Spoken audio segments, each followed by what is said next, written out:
స్థానిక సంస్థల ఎన్నికలకు ముందు తెలంగాణ కాంగ్రెస్ కు మరో భారీ షాక్ ఇవ్వాలని భావిస్తోంది టీఆర్ఎస్. తెలంగాణ టీడీపీ విలీనం చేసుకున్నట్లుగానే ప్రతిపక్ష కాంగ్రెస్ ను విలీనం చేసుకునే ప్లాన్లో ఉంది. ఇప్పటికే 10 మంది టీ కాంగ్రెస్ ఎమ్మెల్యేలు టీఆర్ఎస్ లో చేరతామని ప్రకటించగా మరో 3 ఎమ్మెల్యేలు పార్టీలో చేరేందుకు రంగం సిద్ధం చేసుకున్నట్టు తెలుస్తోంది.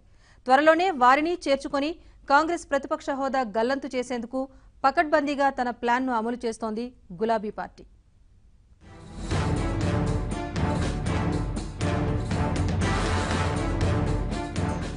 కాంగ్రెస్ ప్రతిపక్ష హోదా గల్లంతు చేయాలనే లక్ష్యంగా టీఆర్ఎస్ పావులు కదుపుతోంది.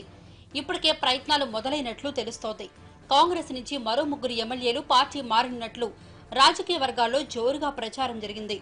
Sangareddy MLA Jaggareddy, Bhupalpally MLA Gandra Venkataramanareddy, Bhadrachalam MLA Podem Veeraiah కార్యకనున్నట్లు వార్తలొచ్చాయి.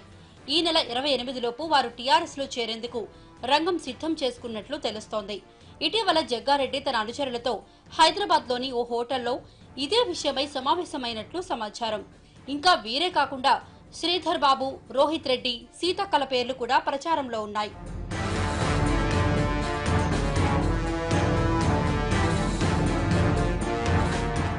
రెండు 2018 ఎన్నికల్లో కాంగ్రెస్ 19 మంది ఎమ్మెల్యేలను గెలుచుకుంది. అందులో 13 మంది ఎమ్మెల్యేలు పార్టీ మారితే ప్రతిపక్ష హోదా దూరమవుతుంది. ఇప్పటికే 10 మంది ఎమ్మెల్యేలు కాంగ్రెస్ కు హ్యాండ్ ఇచ్చి కారు స్టీరింగ్ పట్టుకోగా మరో 3 కూడా అదే బాటలో నడిచేందుకు సిద్ధమవుతున్నారు. అదే జరిగితే 13 మందితో కలిసి తమను టీఆర్ఎస్ ఎల్పీలో విలీనం చేయమంటూ స్పీకర్ కు లేఖ ఇస్తే ప్రక్రియ జరిగే అవకాశం ఉంది.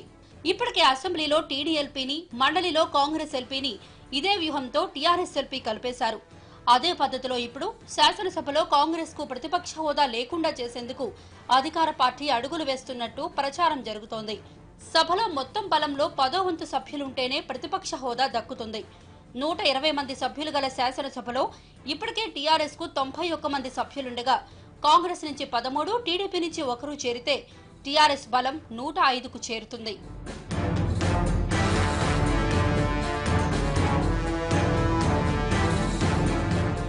టీఆర్ఎస్ ఎల్పీలో సీఎల్పీ విలీనం ఖాయమని ఎమ్మెల్యేలు రేగా కాంతారావు, చిరుమర్తి లింగయ్య, హరిప్రియ నాయక్, జోస్యం చెప్పారు. కాంగ్రెస్ లో ఆ 3 మాత్రమే మిగులుతారని, మిగిలిన వారంతా టీఆర్ఎస్ లోకే వస్తారని అన్నారు. 3-4 రోజుల్లో విలీన ప్రక్రియ పూర్తవుతుందని, విలీనానికి సంబంధించి న్యాయ నిపుణులతో చర్చిస్తున్నట్లు వెల్లడించారు.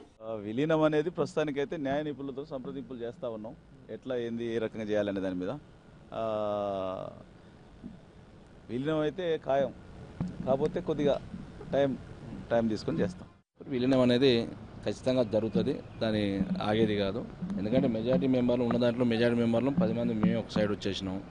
ఆటోమేటిక్గా ఉన్న మిగతా ఎమ్మెల్యేలు కూడా రాని కూడా సిద్ధం ఉన్నారు.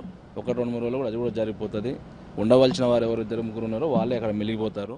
ఈరోజు మా నియోజకవర్గ అభివృద్ధి కోసము టీఆర్ఎస్ పార్టీలో మరి కేసీఆర్ గారితో నడవడానికి మేమందరం ముందుకు వచ్చాము. మీరు అంటున్నట్టుగా అయితే ప్రస్తుతానికి విలీనం అన్న చర్చ అయితే లేదు.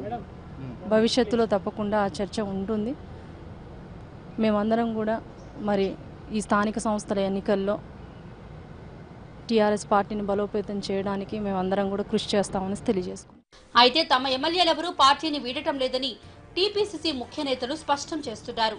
జిల్లా, మండల పరిషత్ ఎన్నికల ముందు పార్టీ ఆత్మస్థైర్యాన్ని దెబ్బతీసేందుకు అధికార పార్టీ చేస్తున్న ప్రచారమని ఆరోపిస్తున్నారు.